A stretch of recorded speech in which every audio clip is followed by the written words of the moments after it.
મિત્રતા અને દગો આ બે શબ્દો એકસાથે આવે ત્યારે કેવું લાગે નહીં? આજે આપણે એક એવી જ જૂની અને જાણીતી વાર્તાની ઊંડાણપૂર્વક વાત કરીશું જે આપણને લાલચ, સ્વાર્થ અને બદલાના પરિણામો વિશે ઘણું બધું શીખવી જાય છે.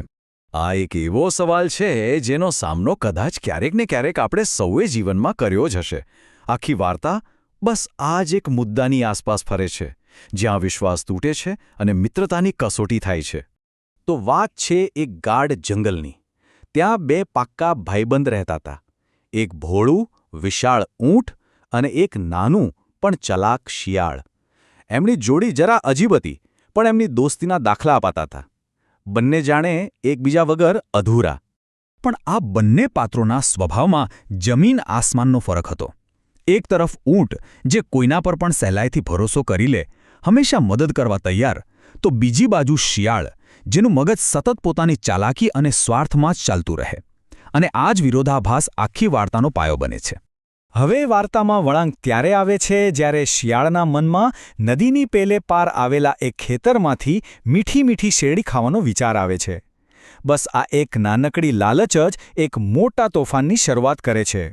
શિયાળ બરાબર જાણતું હતું કે તે એકલું તો નદી પાર કરી શકવાનો નથી, એટલે એણે પોતાનું ભેજું દોડાવ્યું. એણે ઊંટના ભોળા સ્વભાવનો ફાયદો ઉઠાવીને એને આખી યોજનામાં સામેલ કરવાનું નક્કી કરી લીધું. એક સાચો મિત્ર હોય ને એમ જ ઊંટ તરત જ મદદ કરવા તૈયાર થઈ ગયું, પણ એણે એકદમ સ્પષ્ટ શબ્દોમાં આવનારા જોખમ વિશે ચેતવણી પણ આપી દીધી. આ એક શરત હતી, અને આ જ શરત આગળ જઈને વાર્તાનો સૌથી મહત્વનો મુદ્દો બની જાય છે. અને હવે વાર્તા એવા તબક્કામાં પહોંચે છે જ્યાં શિયાળની એક નાનકડી સ્વાર્થી ઈચ્છા આખી મિત્રતામાં કેવી રીતે ઝેર ભેળવે છે એ આપણને જોવા મળે છે. બંને મિત્રો ખેતરમાં પહોંચ્યા, ધરાઈને શેરડી ખાધી.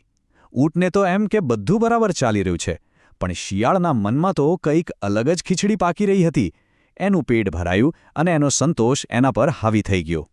મિત્રની ચેતવણી, ખેડૂતનો ડર, બધું જ ભૂલીને શિયાળ પોતાની એક નાનકડી મજા ખાતર બધું જ દાવ પર લગાવી દે છે. આ એક વાક્ય એના સ્વાર્થ અને બેદરકારીનો સૌથી મોટો પુરાવો છે. જેનો ડર હતો એ જ થયું. શિયાળના ગાવાથી ખેડૂત જાગી ગયો.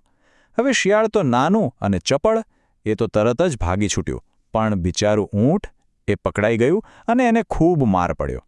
મિત્રના દગાનું આ સીધું અને દર્દનાક પરિણામ હતું. માર ખાઈને લંગડાતા પગે અને તૂટેલા વિશ્વાસ સાથે ઊંટ નદી તરફ પાછું વળે છે. હવે એના મનમાં મિત્રતાનો ભાવ નહોતો, પણ પોતાના મિત્રને બરાબરનો પાઠ ભણાવવાનો વિચાર ચાલી રહ્યો હતો. અને શિયાળ એ તો જાણે કશું બન્યું જ નથી એમ બેફિકર થઈને ઊંટની રાહ જોઈ રહ્યું હતું. જેવું ઊંટ આવ્યું એ કૂદીને ફરી એની પીઠ પર સવાર થઈ ગયું. એને ખ્યાલ જ નહોતો કે જે પીઠ એને બચાવી રહી છે એ જ હવે એનો માટે એક જાળ બનવાની છે. બરાબર એ જ રીતે, જે રીતે ખેતરમાં શિયાળે ઊંટને જોખમમાં મૂક્યું હતું, હવે ઊંટે શિયાળને નદીની વચ્ચે લાચાર કરી દીધું. બાજી હવે સંપૂર્ણપણે પલટાઈ ચૂકી હતી. અને આ ક્ષણ, આ છે કાવ્યાત્મક ન્યાય. ઊંટ શિયાળના જ શબ્દો, એના જ તર્કનો ઉપયોગ કરીને એને જવાબ આપે છે. જે શબ્દો દગાબાજી માટે વપરાયા હતા, એ જ શબ્દો હવે બદલાનું કારણ બની ગયા. ઊંટ જેવું પાણીમાં ડૂબકી મારે છે, શિયાળ એની પીઠ પરથી સરકીને સીધું નદીના તેજ પ્રવાહમાં તણાઈ જાય છે. એના સ્વાર્થ અને દગાનો હિસાબ અહીં પૂરો થાય છે. વાર્તા અહીં પૂરી થઈ જાય છે, પણ એમાંથી જે શીખ મળે છે તે ઘણી ઊંડી છે. આ વાર્તા આપણને માત્ર એક નહીં, પણ બે અલગ અલગ દૃષ્ટિકોણથી મહત્વના પાઠ શીખવે છે. જો શિયાળનો પાઠ તો એકદમ સ્પષ્ટ છે, જેવું કરશો તેવું ભરશો. એને એના કર્મોનું ફળ મળી ગયું. પણ આપણે ઊંટના પાઠ પર પણ વિચારવું રહ્યું. એની પોતાની શેરડી ખાવાની લાલચ જ એને એવી પરિસ્થિતિમાં લઈ ગઈ જ્યાં એના મિત્રએ એને દગો દીધો. અને અંતે આ વાર્તા આપણને આ એક મોટા સવાલ સાથે છોડી જાય છે. આમાં સાચો મૂર્ખ કોણ? પેલું ચાલાક શિયાળ જે પોતાની ઝાલાકીના જાળમાં ફસાઈ ગયું, કે પછી પેલું વિશ્વાસુ ઊંટ જેણે ખોટા મિત્ર પર ભરોસો કર્યો અને લાલચને વશ થયું?